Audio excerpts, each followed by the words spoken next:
Hello, welcome back to Hazel Jane Tarot. And today I am doing a review of the Universal Celtic Tarot.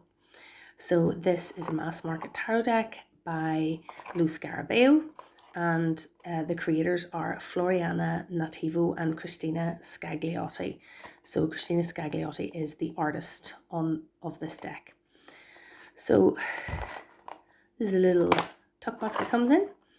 And this is a deck that I like, but I don't like everything about it. So I'm going to take you through some of the cards that I like, some of the cards that I'm a bit unsure about, and some of the things that I don't really like with this deck. So if you've watched my channel before, you'll know that I have been on a bit of a mission this year of purchasing Celtic themed and Irish themed, specifically tarot and oracle decks. So this is one that I'd seen flip throughs of. I disregarded it because of some of the cards that I'll be showing you later.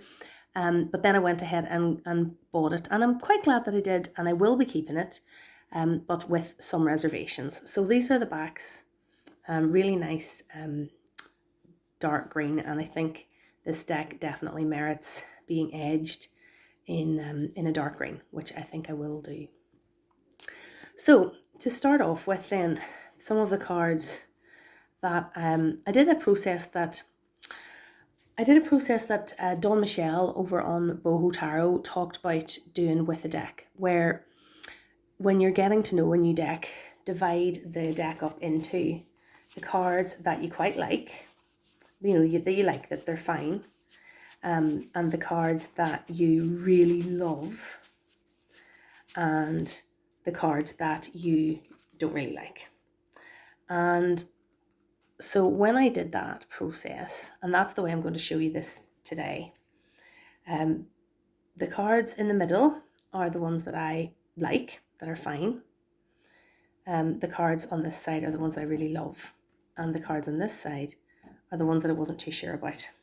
So as you can see, more than half the deck are cards that I like, but there's quite a big pile of cards that I wasn't sure about. It's not just cards that I have a visceral dislike reaction to. There's a few of those, but it's mostly actually cards that I was a bit unsure about the way the card had been interpreted in this particular deck. So I had to go and look at the guidebook, the little booklet, and I'll talk you through that when we get to them. So these are the cards that I really, really liked in the deck. And it seems a bit odd that the first one I'm showing you is the Ten of Swords. But the cards that I have chosen that I really like in this deck are the ones that are based very explicitly on mythology. And you can see, you can recognize the character, and you can recognize the story that's being depicted. So for example, here, the Ten of Swords is Cuchulainn. He's bound to the rock. You can see the Morrigan on his shoulder. And he's, got his wounds, and he's in the process of death. And, that narratively fits with my understanding of the meaning of the Ten of Swords, of defeat, and this is the end, and so on. But it's also taken that from the context of Irish mythology. So it fits really well on this particular card.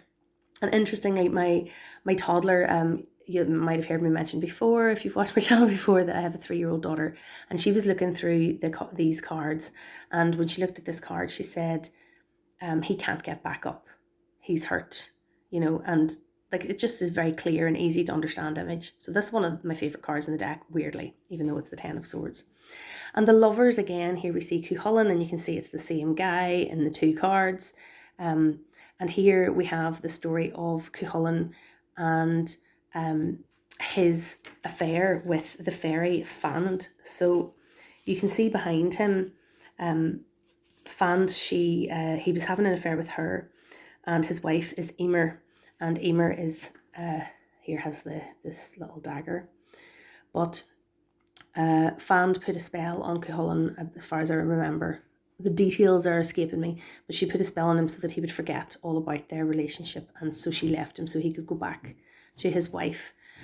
So this lovers card is reminiscent of the Marseille lovers, the city of a choice, and I think that works really well, and I recognised the story that was being depicted straight away when I saw the card.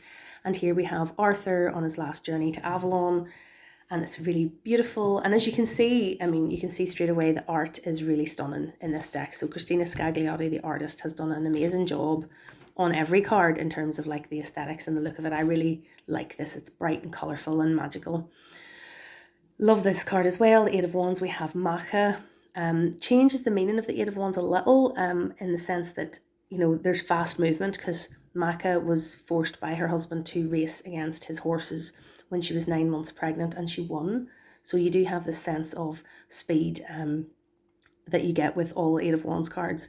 But there's a lot more to the story, in that Macha gave birth to the babies at the finish line, to her twins, and then died. So, and cursed the men of Ulster. So it's not an unambiguous speed in this card. Like, there's a lot of darkness here too, but I do really like that. And again, we have the Chariot, which again, here's Cuchulainn again, racing on the Chariot. And here we have a really interesting picture of Bridget. So she has the flame in one hand and the water in the other for temperance. And temperance is one of my favourite cards in the tarot. So it was nice to see Bridget on that card.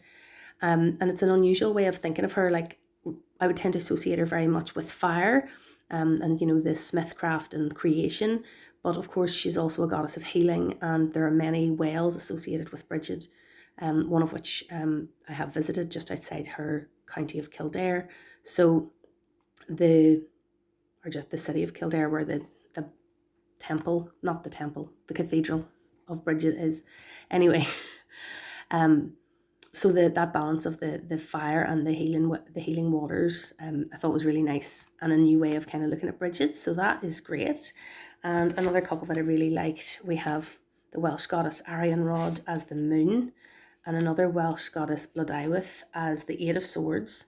And the story of Blodeuwedd is really, there's a lot to it, but she was made from flowers, and she was later and created by men to be a bride made from flowers. So that sense of, you know, being trapped or having somebody else's agenda, which she tried to break with by having an affair. And later, long story short, she was turned into an owl at the end. So really interesting to look up the story of Blodeuwedd. And then we have the Morrigan as death. I mean, and what an intense image. So, and just one thing I've noticed in this deck, Christina Scagliotti has clearly been watching Lord of the Rings, because is that or is that not Galadriel in Lord of the Rings? I mean, it's just her face exactly. So those are some of the cards that I really like. And you can see there, those are the cards that are explicitly based on Irish mythology, that depict figures that are recognisable, some Welsh mythology as well, really recognisable narratives. And, you know, so those were my favourite cards. A lot of the rest of the deck is, and I'm just going to go through these. You can see they're not in order. These are cards that I like, that are perfectly nice tarot cards, but they are more sort of in the generic fairy family. So depicting fairies as like the Tuatha Dé Danann, and I quite like, you know, these big epic statues. Again, Lord of the Rings, been watching Lord of the Rings maybe. The fairies depicted in this deck are very much like the elves in Lord of the Rings. They have a similar kind of aesthetic. And, you know, so these cards are nice. They are recognisably Rider-Waite-Smith based, so they're easy to read. Like, there's the Five of Swords. And they're very pretty. Like, that Six of Cups is gorgeous. The Four of Cups, again, very understandable. What's happening in the image, although it's depicted with a fairy. Nine of Cups, interesting Nine of Cups, where we have a pregnant woman. And when I looked it up in the little guidebook, it says something about where spirit made matter. It doesn't really explain why there's a pregnant woman. So I think that card would definitely put some people off in terms of like the wish fulfilled and so on that we associate with the Nine of Cups. I mean, it's just kind of a fairly narrow interpretation of that maybe. Two of Swords. So you can see what we have in a lot of these cards is like quite a pretty depiction. There's a druid for the Hierophant, of a kind of generic fairy character, being portrayed in a kind of Rider-Waite-Smith type scenario. This is an odd one. This is an actual god from Irish mythology. This is Manannán Mac Lir, the god of the sea. But I find this so comical. I didn't pick it out as one of my favorites because it's just, yeah, it's kind of comical. Love that image, nice image. The Page of Wands, Ace of Pentacles, King of Pentacles. The guidebook says this is King Cahur, who is from Irish mythology as well. Justice. Then again, this, for example, doesn't relate to any specific story.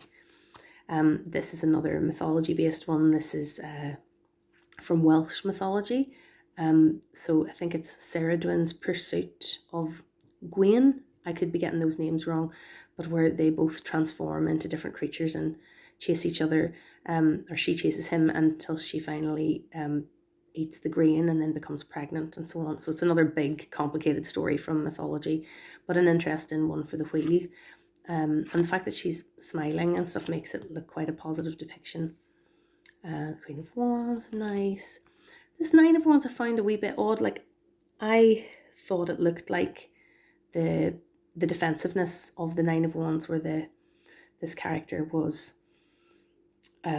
this character had set up wards or like some sort of magical barrier and was keeping this little goblin character out. But the guidebook says something along the lines of, no matter what you do, your enemy's going to find you, which is not really how I'd interpreted that image. So then Page of Swords, lovely Ace of Swords, kind of sword in the stone, Arthurian moment.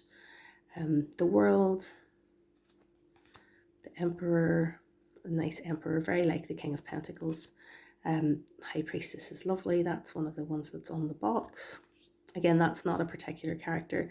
Funny wee Eight of Pentacles. I mean, this reminds me of the fairy tale of the elves and the shoemaker, with your little kind of fairy elf creature working on a boot. But it's fine, I can work with it. The Star is lovely. I'll try to speed this up a wee bit. Ace of Cups, lovely Queen of Swords, perfectly good Magician. That's on the box as well. Lovely Three of Cups, kind of a maypole idea. And I love this landscape, you know, kind of mossy islands and the inland lakes and so on. It just, yeah, it's very nice Irish landscape. The Empress is an interesting one. So you have a mix of things depicted on her skirt. Puffins, which you see at Skellig Michael. We have some dolmens here. This looks like the Giant's Causeway on the Antrim coast. So kind of different things of the, it's almost like she's maybe Eru, the goddess of Ireland. A nice Page of Pentacles. Six of Pentacles.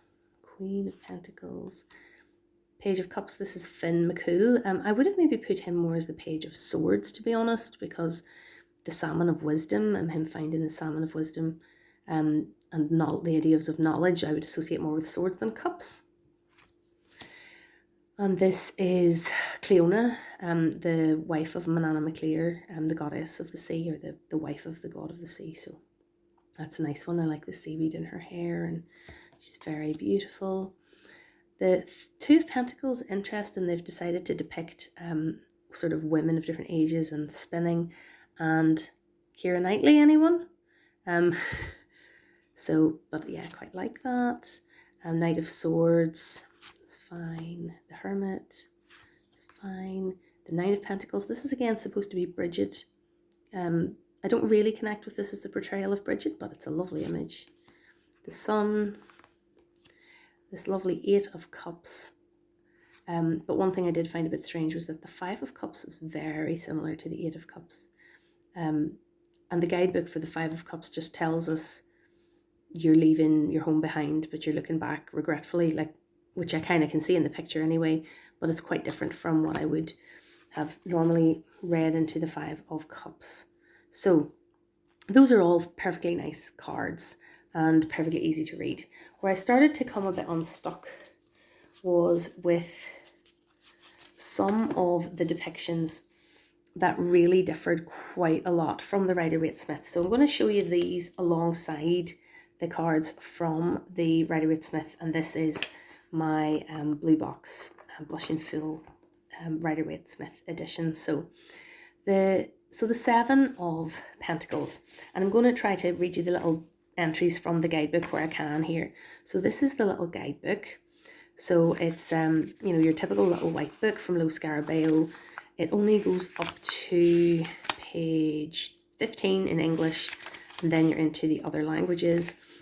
So you've just got very limited information. And I do think sometimes reading some of the entries in this little booklet that something may have been lost in translation. I'm assuming that Floreana Nativo is Italian, and I think Lo Scarabeo is Italian company, and that maybe these entries were written in Italian originally and then translated into English, because some of them are a little unclear. Maybe they've gone for a kind of a poetic style that doesn't automatically explain the card terribly clearly to me. So the Seven of Pentacles, it says, the innocence of a child makes the magic of goblins something natural, which is what you can see in that picture, but it's absolutely nothing like the sense of having to wait and knowing when to harvest and patience that you normally get in the Seven of Pentacles. And actually, I'll be honest, this card creeps me out a little bit, because there's a lot of folklore in Ireland around the fairies stealing children and, you know, putting in a changeling in its place and that kind of thing. And this image just, I find a bit creepy. When I saw this picture, I just thought they're going to steal that baby. Which is, so yeah, it just makes the Seven of Pentacles very, very different to what I'm used to. And as we're having this conversation, or as I'm going through this, I'm cautious that I'm coming across as a very Rider-Waite-Smith purist, and maybe suggesting that a deck shouldn't depart from the template of the Rider-Waite-Smith, and that every deck should be a Rider-Waite-Smith clone. And that's not what I think. I mean, I have lots of decks that completely depart from the Rider-Waite-Smith system throughout. I think what I struggle with a bit with this Universal Celtic Tarot is that what it's doing is not completely consistent. So we have some cards that are very Rider-Waite-Smith based, and some cards that are going off in a completely different direction, and then some that are firmly rooted in Irish mythology, and others that are a fairy. So that kind of mixture of things that are depicted in this deck is maybe where I've struggled a wee bit with using it for readings, while it's lovely to look at regardless. So again, the Ten of Pentacles, this image, and the guidebook says something about working together makes the work easier, which is like a Three of Pentacles message to me. This does not give me the kind of dynastic sense of prosperity that we tend to look for in the Ten of Pentacles. This reminds me much more of an Eight of Pentacles, where you're working hard. So again, if this came up in a reading, I would struggle a little bit with how to interpret that Ten of Pentacles. This I picked as one of the cards I wasn't keen on, just because the troll, you know, I just wasn't into the troll. But when I look at it alongside the Rider-Waite-Smith, it actually works really well. You know, like the troll has turned to stone, and kind of nature taking its course and so on, because he was idle, you know, that he was still for so long that he turned to stone. You know, that's a little reminiscent of the sarcophagus in the Four of Swords in a kind of a humorous way. So I do quite like the way that concept has been executed, although I'm not big into the troll. Again, the Two of Cups is totally different. So we see marriage, but not really on equal terms. So this is, in the guide little booklet, it says this is Queen Maeve crowning the King of Ireland, and it's to be confirmed with sacred marriage. So we kind of see marriage, but it's, to me, this is more like success, or, you know, the crowning of the king is like the ultimate success or the end of the story kind of thing. And very different from this sort of meeting of equals, the way the Two of Cups is normally presented. Ten of Wands, yeah, totally different. Not at all a sense of being burdened in this card. And the little white book simply says, we are unaware of the looming danger and grope our way like blind people. So not the same meaning, as well as not being the same image. The Three of Pentacles, which I've mentioned before, you know, the sense of collaboration, working together that we saw in their 10. Here we have an image of it says the Druids, The power of druid magic brings the stone circle of Stonehenge down from the heavens, according to legend. But there's nothing to say what the divinatory meaning or application of that story is. So I find that Three of Pentacles a bit hard to read. The Knight of Wands, apart from, I mean, again, it's a unicorn. Are you getting them? Are you picking up on the fact that I'm not into the magical creatures part? Because some people will be like, "Ooh, it's a unicorn," and will love that. But I'm like, no, why is there a unicorn? Unicorns are not a part of Irish mythology that I'm aware of. You know, to me, it's jarring in this setting. So the Knight of Wands. The Knight of Wands that I'm used to is got a real sense of motion and passion. And this seems more like a Knight of Pentacles to me, the way he's kind of just plodding along on his massive unicorn. It says, our subconscious thoughts will be filtered by the purity of the unicorn, which again is nothing to do with what I would normally associate with the Knight of Wands. This Two of Wands I feel quite conflicted about, because this image is fab. I love the darkness and the flecks of fire, and you know, the girl making the poppets and so on. The guidebook says, rites of fertility for the feast of Imbolc, straw dummies multiply along with the fires. Which again does not associate for me with how I would normally read the Two of Wands. Whereas the cards I've shown you up till now, you know, I could sort of read without looking at the little white book, because they associate quite strongly with the meanings that I'd be familiar with. The Three of Swords, yeah, this works. This imagery, it looks very familiar. But in the guidebook, it actually says, with the death of a loved one, the world around us stops. You know, so I feel like that's a very narrow definition of the Three of Swords, and a very scary definition of the Three of Swords. And I guess, I know they don't have a lot of room. I mean, in the little guidebook, there's only room to write, you know, 100, not even 50 words for each card. So by necessity, that's going to narrow what can be said. And obviously, you want to go outside the little white book. But when the images are a little different like this, the book is important, I think. Strength, this is obviously very reminiscent of the Rider-Waite-Smith strength. And it is, it says in the book that it is the goddess Arteo, who I wasn't familiar with. But I just think that there's something about the image of the chained bear and the red marks that look like they're painted, but you know, at a glance they look like wounds, and it just reminds me of bear baiting, and I just don't really like it. Even though the bear's not being harmed in the image, it just has negative associations for me. The Tower, I find this tower very strange. It looks more like death to me. Like, it reminds me of, you know, in is it Harry Potter and the Prisoner of Azkaban, at the end, the archway that's like the archway through to death. Like, it reminds me of that. And the guidebook says, or the little white book says, a stone arch with niches containing skulls is struck by lightning and falls down. Well, I can see that. The tower represents solitude, which moves itself from the world, a sign of mental dryness. Which, again, that's not a meaning that I understand from my previous study of the tower. And again, if you see what I mean, or it seems like something maybe is lost in translation with the way that that's expressed. The Three of Wands is fine, but there's a mythology being referenced here that I wasn't familiar with. A silver doe appears like a dream to Finn. It represents the objective he aims for. So I guess that fits quite clearly with the Rider-Waite-Smith meanings. This Four of Pentacles, I don't get. The guidebook says the card of the miserly, which we're familiar with. Our heart can be so parched we are blind to beauty, which is what we can see in the image, but it's not really, it just doesn't really translate for me, the meanings. This is obviously the Five of Pentacles. You can see the person is in poverty, but what's interesting here is they look very happy. And the little white book says poverty can be a state of mind that we can overcome by enjoying the small joys that nature offers us.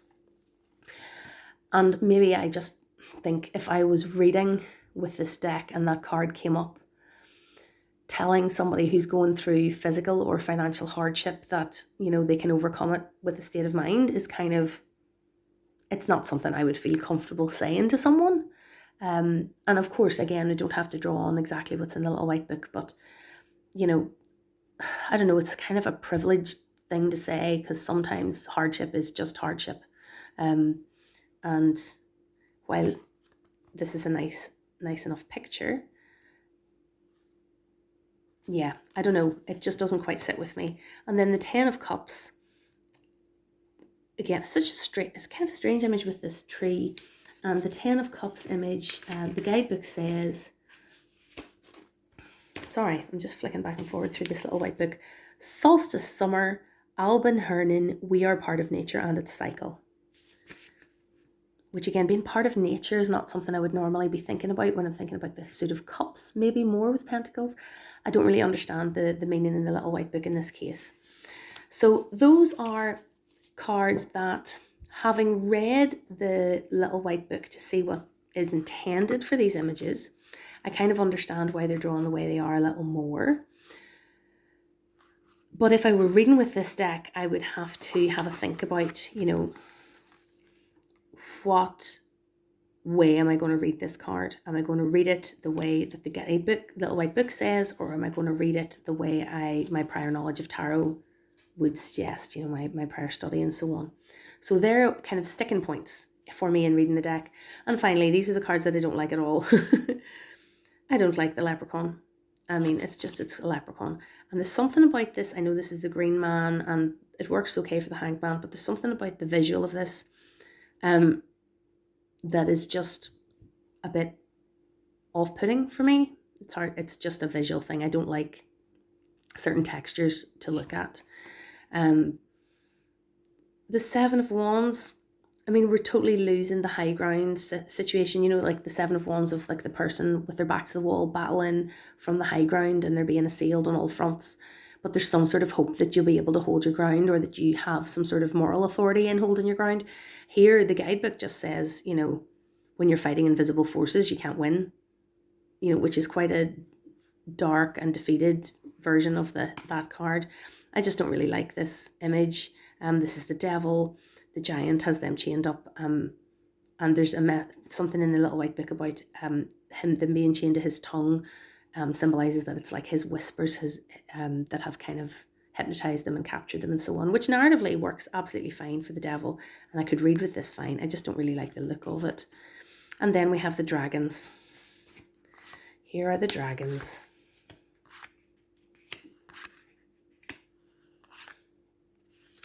And another elf from Lord of the Rings. Let's see if I can get it to focus on him. No. You see him? It's totally a face of one of the elves from Lord of the Rings. So yeah, all these dragons. I mean, this is Smaug, isn't it? From The Hobbit. Yeah, I'm not into the dragons, and I really don't like this King of Wands.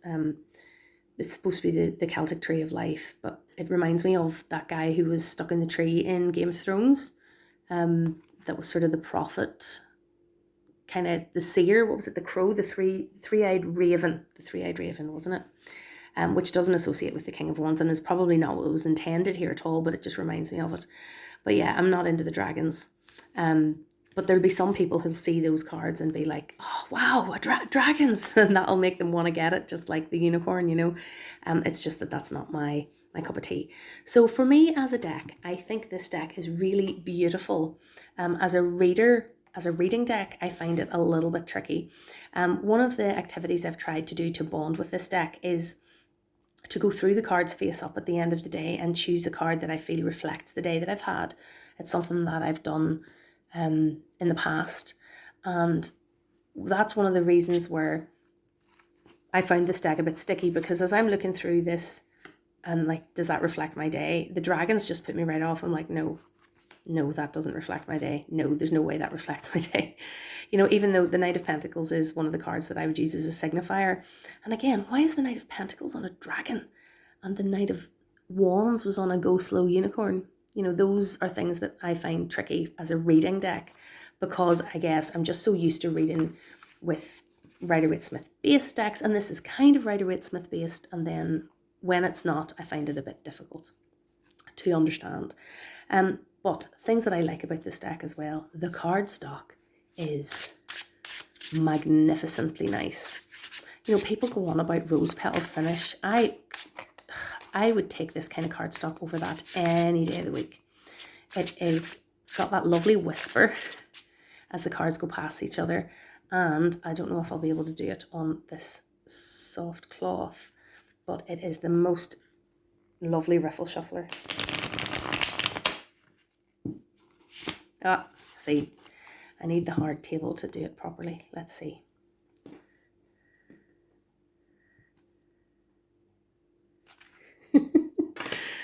See if I can't do it now.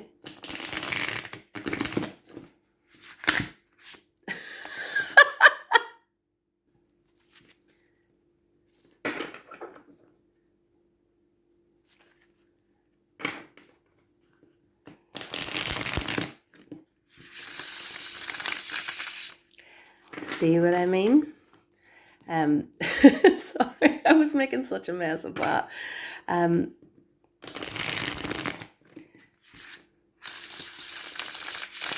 Like, I'm not a good riffle shuffler, as you can plainly see, and this is a deck I can riffle with, and I have really enjoyed practicing riffle shuffling with this deck. So yes, I would take Lo Scarabeo cardstock over, you know, your thick rose petal finish indie deck any day of the week. Plus, it fans really beautifully, and I love a deck that you can fan out and pick a card that way. I broke my hand last year. If you were watching my channel back about a year ago, I had broken my hand and I wasn't able to shuffle. And the only way I was able to draw cards was by fanning the deck out and pulling a card that way. And I really appreciate, like, since having had that experience of not being able to use two hands, I really appreciate a deck that you can fan out, because it does allow that, that flexibility. It's lovely, and it has this really great printed paper smell that, if you're one of those people that liked, like, you know, back at school when you got a new textbook and you would open the new textbook and there's that really strong kind of almost like a chemical smell of the ink, that's the way this deck smells, and I really like that smell. So other people might be totally put off by that smell, but I really like it. So that's one of the things I like about this deck as well. And the final thing I wanted to show you was that it pairs really beautifully with Christina Scagliotti's other deck, which is the Earth Wisdom Oracle by Barbara Moore. And now this is also a Lo Scarabeo deck, but very different production. It's in that hard box. I have a review of this deck on my channel, which I'll try to link below. I've edged this deck in a green pen, and I think, you know, with the way the backs are on this, it would be nice if I edged the Universal Celtic Tarot in the same marker. So it's the same artist, and the decks, as you can see, are slightly differently produced. Like, this one's a bit glossy, and this one is matte, and this one has borders, and this one does not, and they're different sizes and so on. But the art being the same artist and also on a Celtic theme, they just go really, really nicely together aesthetically. So this is a deck pairing that I'm definitely going to work with. And oh look, they look lovely together. The colours are the same and everything. And the backs are not the same, but they go together quite nicely. So that sorry, I am not having a good afternoon of filming, and my lack of editing skills mean you're probably going to see all of that. But yeah, so I feel like with the Universal Celtic Tarot, the artist is very talented and the cards are lovely. And I do feel a little bit that maybe there was a missed opportunity to do something more akin to the Celtic Wisdom Tarot Pack, which is an out-of-print deck by Caitlin Matthews and illustrated by Olivia Rayner. So this is a deck that I got hold of on eBay. It's not that easy to get, but each of the cards in the Celtic Wisdom Tarot Pack are based on a myth or a figure from Celtic or predominantly Irish and Welsh mythology. So you know, there is a story behind each card, and each figure is like a figure from mythology or a goddess. Or there's Bridget, and there's Shatanta before he becomes Cuchulainn. You know, so that that sort of carrying through that approach through the whole deck. I think if they had have done that with this deck, it would have been amazing. Like if I'd have had this style of art with this kind of cardstock in a mass market, easily available deck, and it didn't have any of these sort of generic fairies, and instead each card was more like this one where it's Cahur from Irish Celtic mythology, like that would have been an amazing deck. But as it is a very attractive deck, and I'll be really interested to know what you think in the comments below. I don't know if this is going to be a great reading deck for me, because there's, as I showed you, there's some cards I really like, and there's some cards that they just, like the dragons, that just puts me off right away. Yeah, so that's beautiful, and I can read that, and it's lovely. But this, yeah, I can read it. It's okay. The devil shouldn't be a lovely card. Maybe it's okay if the devil puts me off. But maybe, yeah, these kind of cards I have a bit more of a sticking point with. So what do you think? Is this a deck that would be for you? Are the things that put me off, are they things that would put you off? Or are you like, yay, dragons? So let's have a chat about it in the comments below.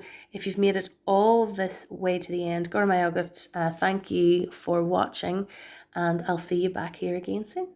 Bye.